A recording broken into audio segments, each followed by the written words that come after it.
নমস্কাৰ।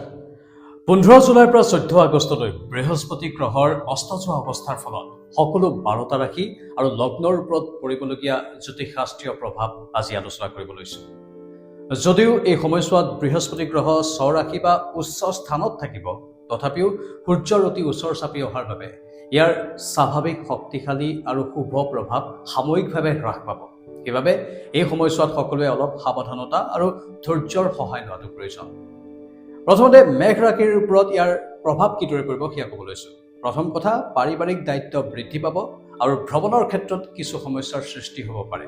ঘৰ বা বাহন ক্ৰয় বিক্ৰয়ৰ দৰে বিষয়ত কোনো ধৰণৰ আৱেগিক বা খৰখেদাকৈ সিদ্ধান্ত লোৱাৰ পৰা মেঘ ৰাশিৰ জাতক জাতিকাসকল দূৰত থকাটো ভাল। বৃষ ৰাশি, কথা বতৰা আৰু যোগাযোগৰ ক্ষেত্ৰত প্ৰত্যাহ্বানৰ সন্মুখীন হ'বলগীয়া হ'ব পাৰে আপোনালোকে। স্বাস্থ্যৰ প্ৰতি বিশেষ যত্ন লওক, বিশেষকৈ ডিঙি আৰু শ্বাস প্ৰশ্বাসজনিত সমস্যাই দেখা দিব পাৰে। ধৈৰ্য বজাই ৰখাটো অতি প্ৰয়োজনীয় বৃষ ৰাশিৰ লোকসকলৰ বাবে।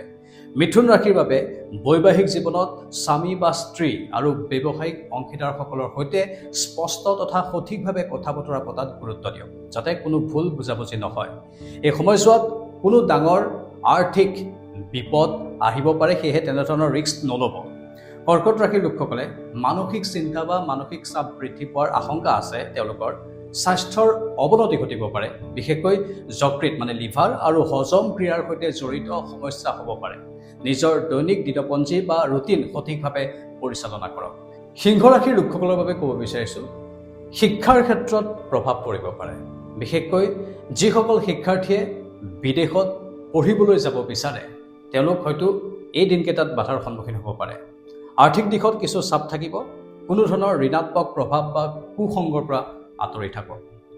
কন্যা ৰাশিৰ লোকসকলৰ বাবে কৰ্মক্ষেত্ৰত আশা কৰা ফলাফল বা পদোন্নতি লাভ কৰাত পলম হ'ব পাৰে এই সময়ছোৱাত।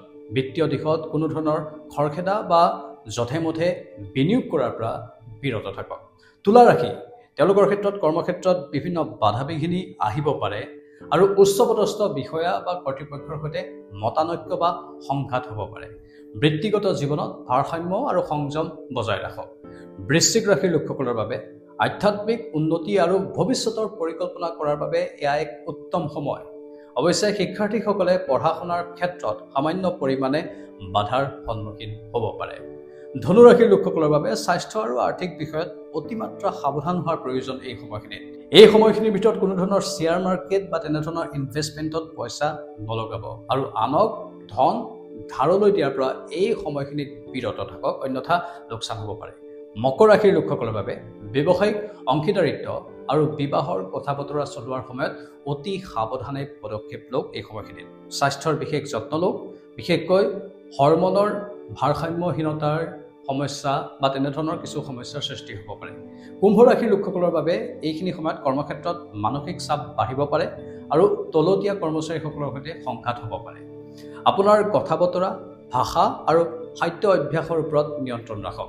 মীন ৰাশিৰ লোকসকলৰ বাবে আত্মবিশ্বাসৰ অভাৱ ঘটিব পাৰে এই সময়ছোৱাত আৰু কাম কাজৰ প্ৰগতিত লেহেমীয়া ভাৱ আহিব পাৰে। নিজকে সক্ৰিয় কৰি ৰাখিবলৈ চেষ্টা কৰক আৰু মনলৈ ইতিবাচকভাৱে বিভিন্ন কথা আনিবলৈ যত্ন কৰক এই সময়খিনিত। আৰু বিশেষভাৱে মন কৰিবলগীয়া কথাটো হৈছে যে এই গোটেই সময়ছোৱাৰ ভিতৰত 27 জুলাইৰ পৰা 2 আগষ্টলৈকে সময়খিনি অত্যন্ত গুৰুত্বপূৰ্ণ। এইকেইটা দিনত সকলো ৰাশিৰ লোককেই অধিক সতৰ্ক আৰু সাৱধান হৈ থাকিবলৈ আমি অনুৰোধ জনালোঁ। এয়া হ'ল এই দিনকেইটাৰ প্ৰভাৱ। তাৰপাছত আকৌ ভাল দিন আহিব, সেয়েহে নিৰ্দিষ্ট সময়ে সময়ে অলপ বেয়া দিন আহে, অলপ ভাল দিন আহে, সেইবোৰ মানুহৰ জীৱনত চলিয়ে থাকে। আপোনালোকৰ মতামত কি? কমেণ্ট বক্সত কমেণ্ট কৰি জনাব। নমস্কাৰ।